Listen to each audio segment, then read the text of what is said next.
নমস্কাৰ বন্ধুসকল, আজি আমি যাম চামগুৰি সত্ৰলৈ।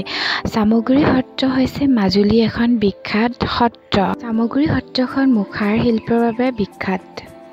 এই সত্ৰখন স্থাপন কৰিছিল চক্ৰপাণি ঠাকুৰে, যোন আছিল শ্ৰীমন্ত শংকৰদেৱৰ এজন ভকত।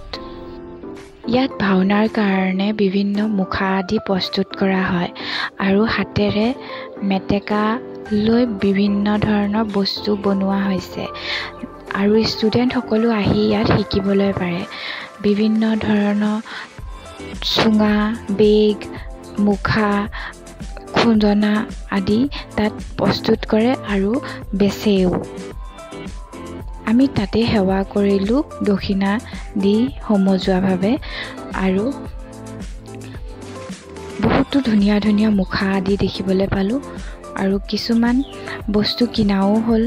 সৰুকৈ এখন দোকান দিয়া হৈছে য'ত তেওঁলোকে নিজে বনায় আৰু নিজে বিক্ৰীও কৰে। এইখন সত্ৰ অতিকৈ গুৰুত্বপূৰ্ণ আৰু চাবলগীয়া সত্ৰ আছিল।